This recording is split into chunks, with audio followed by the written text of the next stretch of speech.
Билим алуу ийне менен кудук казганга барабар деген жакшы сөз бар. Чынында эле ар бир адамдын өмүр баяны өзүнчө тарыха жана ошондой эле лирикага бай келет. Ассаламу алейкум урматтуу теле көрүүчүлөр, умтулуу көрсөтүүсү кайрадан сиздер менен.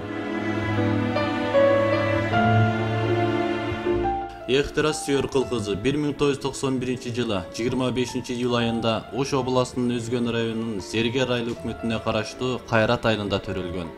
Күтүлбөгөн кокустуктан улам 3 жашында эч айыкпас ооруга кабылат. Ошол күндөн ушул күнгө чейин ал оору менен кармашып келет. Тилекке каршы жакшы болбой, тагдырдын бул сыноосунда Эхтирас өмүр бою жерде отуруп калат. Видеотөрүндө көңүлдөр жазамын, армениялык болуум анан бир туугандарымдын китептерин окуйм. Алкул Осмонов, Жомарт Бөкөнбаев деген улуу акындардын ырларын окуйм. Анан бир туугандарымдын сабагына киришем, сабагын текшерем, кандай окуп атасыңар деп. Анан салат жасайм, тамактар жасайм. Бир туугандарым жардам берет мага. Ошолор жардам менен тамактар жасайм. Мага эң көп илхам мен кайгырганда келет, капаланганда, бирөө мага бир жаман сөз айтканда, мен менен жаман мамиледе болгондо, ошондо жүрөгүмдөгү ошол нерселерди мен эч кимге айтпайм да. Ошолордун баарын мен ырга төгөм, ырга жазам. Анан үйдө жалгыз калганда ошол нерселерди баарын кагазга жазып, менен алектенем. Эң көп үйдө жалгыз калганда, анан капаланганымда көп жазам. Ошол маалда көп илхам келет. Аны көргөн адамдардын шылдыңдап күлгөнүнөн улам, ал үйдөн чыкпай, күн-түн ыйлап, анан акырында ыр жазуу өнөрү менен алектенип, эң алгачкы Шоол аттуу китебин жарыкка чыгарат. Мен дагы ушундай бир айрымдардан окуп жүрөм да. Ушундай бир адамдар ыр жазар да, ушу элден качып калат дейт да. Ушу эл жок жерди издеп калат дейт. Же болбосо ушундай болушунча жалгыз жүргөндө жатып калышат да. Ал эми сенде бир ушундай учурлар болду беле? Ооба, мен деле адамдар жанында жаза албайм. Менде үйдө бирөө болсо башка комнатага кирип, анан кирбегиле мен ыр жазып атам деп өзүм башка жерде ыр жазам. Анан түнү да илхам келип калат, уктап атканда түн жарымда ойгонуп, анан телефонума бар оюма келген нерселерди жазып коем. Анан ошол адам жок жерде сыртка чыгып, алыска барып ошол алыста жазам. Жосо башка комнатага кирип өзүм жалгыз калганда жазам да. Тагдырдын бул сыноосуна баш ийип калбай, мектепке барып атайын билим ала албай, атайын үй шартында өз апасынан окуганды, жазганды үйрөнүп билим алат. Ошентип туубаса жан дүйнөсүн ыр-саптарга арнап, ар кандай мазмунду ырларды жарата баштайт. Мага ден соолугума байланыштуу мен мектепке бара алган жокмун. Операция болуп, больницада жатып. Анан үйдө апам, кызым, сен табой үйрөнүп, башкалардай билим алышың керек. Болбосо көзүң ачык туруп, дүйнөдөн сокур бойдон өтүп кетесиң. Билим ал деп мага апам колума китеп карматып, апам там үйрөткөн, апам колунда талим алдым. Анан бир туугандарым жардамы менен ошол жазууну, окушту үйрөндүм. Ыр жазуума болсо тагдыр түрткү болду. Башыма түшкөн тагдырдын ушул оор сыноосу түрткү болду.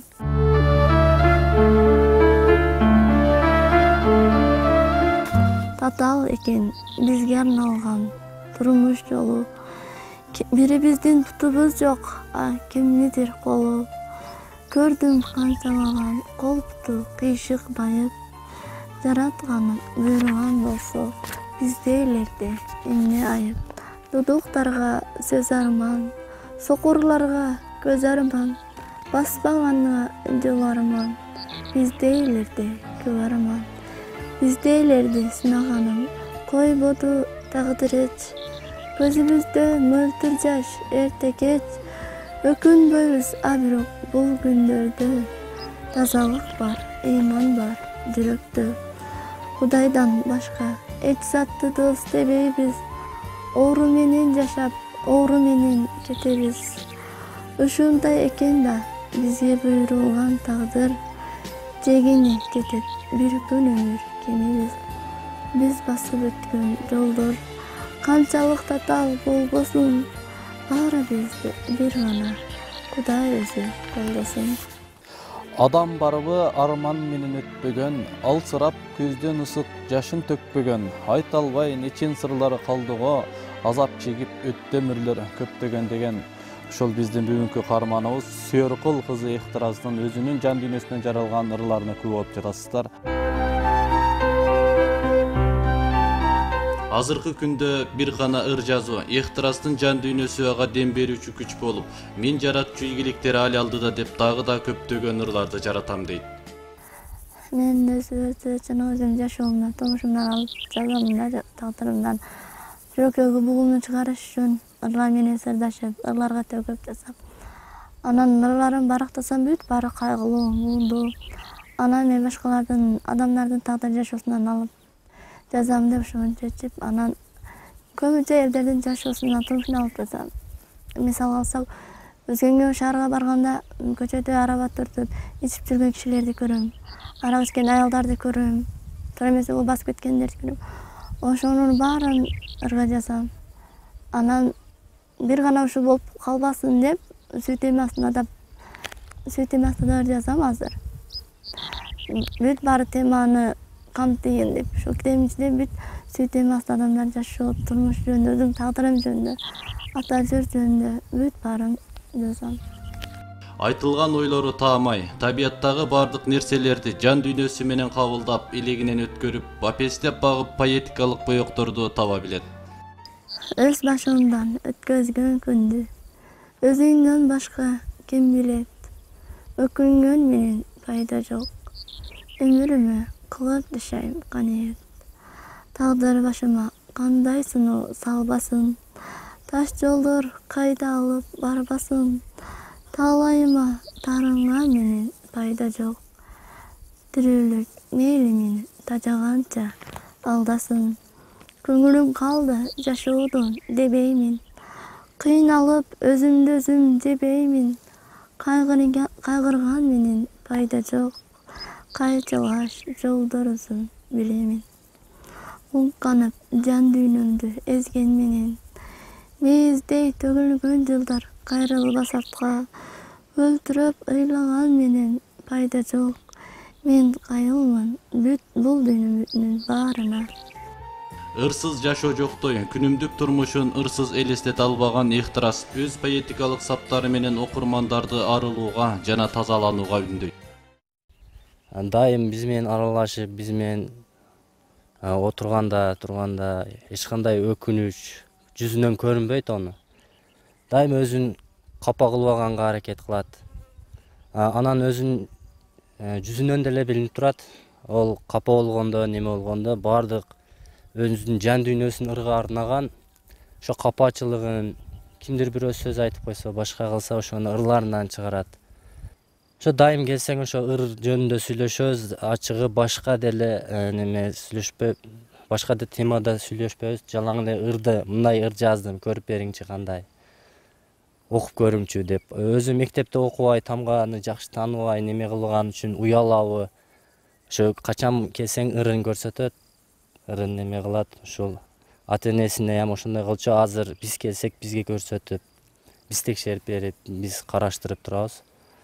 Ошо ата энесинин жардамы менен ушундай окуп, ушундай үйрөнүп, ушул даражага жетишти. Эми буягына Кудайга шүгүр өзү алып кетет деген үмүттөбүз. Мен эженин мындай болгонуна өкүнбөйм.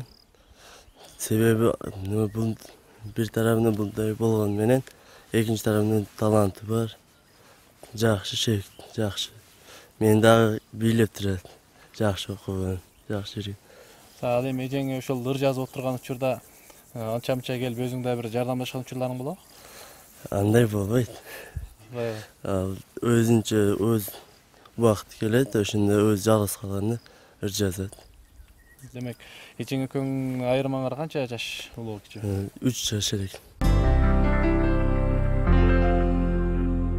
Бүгүнкү биздин коногубуздун өзүнүн жан дүйнөсүнөн жаралган ойлонуп аттуу ырын бир куплетин окуп берейин. Ойлонуп ойдун жетпей түбүнө, оодарып чындык издейм дүйнөдө. Оттой жаным күйдүрүп бир чындык бар, оорутат арман салып жүрөккө аттуу. Мынакей урматтуу телегөрүүчүлөр, бүгүнкү биздин ушул ыктырас кызыбыздын өзүнүн жан дүйнөсүнөн жаралган лирикаларга орток болдуңуздар. Ал окуулда жазып өткөн улуу алатуу. Канча акын дастанчылар ырдап өткөн. Кереметтиң алатуу сенин колуңда. Эгер ал дагы изденип талантын бапестеп, ыр жазуунун техникасын мындан ары да өздөштүрүп, алдыга карай умтулса, мыкты акын кыздардын санын толуктап, кийинки жаштарга таасир калтырчудай. Урматтуу телекөрүүчүлөр, сиздер бүгүн биздин коногубуз Ыктырас кызыбыздын өзүнүн жан дүйнөсүнөн жаралган ырсаптарына көп болдуңуздар. Бир кем дүйнө. Ушундай биздин мүмкүнчүлүгү чектелген жарандар поэзия саптарына жан дүйнөсүн байлап келсе, ал эми дагы мүмкүнчүлүгү чектелген жарандар музыка дүйнөсүндө терең сыр байлап көптөгөн адамдарды таң калыштуу ойлорго салып келет. Урматтуу телекөрүүчүлөр, биздин кийинки коногубуз Куштарбек мырза гитарада кол ойноп көптөгөн адамдарды музыка дүйнөсүндө ар кандай эргүү берип келет.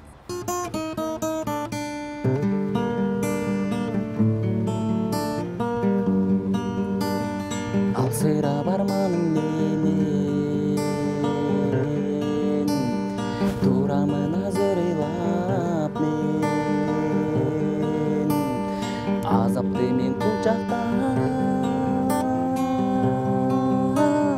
турамын иштен сыздап, сен жыргап алыс жактасың, мен болсо кусалыктамын, сүйүүнүн тузагына чалынып мен турамын. Эй сулуу татынагыз, сүйүмдү сага айтайын. Мына ошентип жараткандын орсунусу Куштарбек мырзанын тагдырына туш келип, эки көзү азиз болуп көрбөй калат. Башка түшкөн жараткандын жазыгы деп кайгырган менен айла жок. Өзүмдүн жеке жашоом үчүн алдыга чоң максат коюп жашап келем дейт. Келечекке койгон максатым ушул. Мен ырдап, элге өзүмдүн талантымды көргөзгүм келип, ушул шоу-бизнеске аралашып дегенди да. Элге өзүмдүн талантымды көргөзгүм келет, келечекте ошол, мен деле ошол. Ата-энемди келиндүү кылып сүйүнткүм келет. Албетте пландар бар. Келечекте ошо жакшы бир ниеттер бар. Ошол ниеттер буюрса ишке ашат деп ойлойм. Ар бир адам эне үчүн кандай гана жакшы сөз айтпасын, бардыгы жараша берет. Андыктан эне сүтүн баалап, апама деп жазган ырын ырдап берди.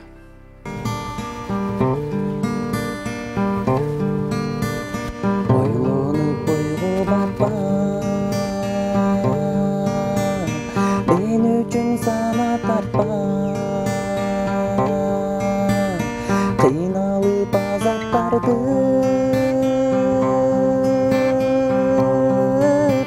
өзүңдү көп кыйнаба. Апакем сен, жаркырап бар болчу сен, жүрчү сен маңдайымда. Ömürün uzun bolsun, östürdün bizdi yaba. Dün uykun bölüp maga, merimin tөгүп bizge. Çoğun oyttun canım apa. Апакем сен, кайгырып капаланба. Кайгыга сен алдырып, жачыңды аккайлатма. Сураймын жараткандан, тиленип өмүрүңдү. Калаймын чынден солук, алтын ай апа сага. Апаке эч ойлонбой, жүрчү сен күлүп жайнап. Көңүлүң ачык болсун, жүзүңдө күлкү болсун.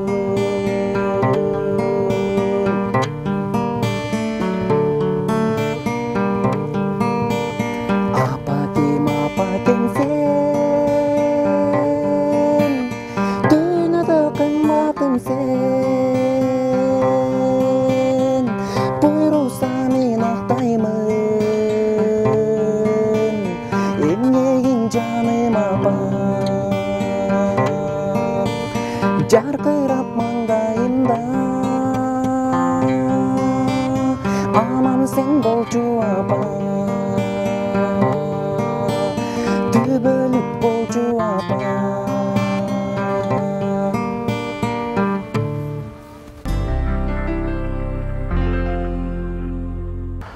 Көзүмдүн көрбөй калганын себебин өзүм да жакшы билбейм. Мен кичинекейимден 6 жашыма чейин көргөмүн. 6 жашка чейин 100% жакшы эле туп-тунук көргөмүн. Анан 6 жаштан кийин ал убакта жаштык болгонун айнамбы, өзүм да байкабай калгам, ушул ак түшүп калган да.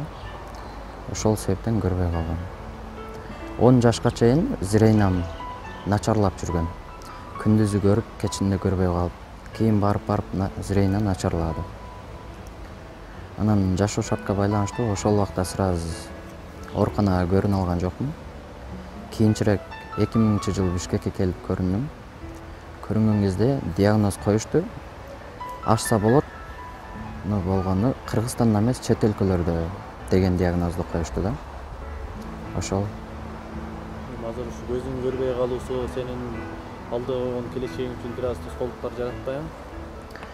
Эми жок, жаратпайт десем жаңылбайм да. Себеп дегенде бул балким Алла Таалам койгон сыноо деп билем мен буну. Алла Таалам өзү жибергендир бул сыноону мага.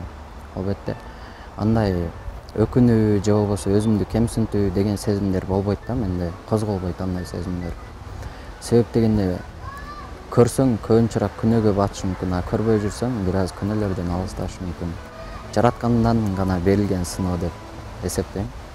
Ошентип өзүнүн талантына орток болуп олтуруп, бул адамдар 6 сан аман болсо дагы да көптөгөн ийгиликтерди багындырмак деген ойдо калдык.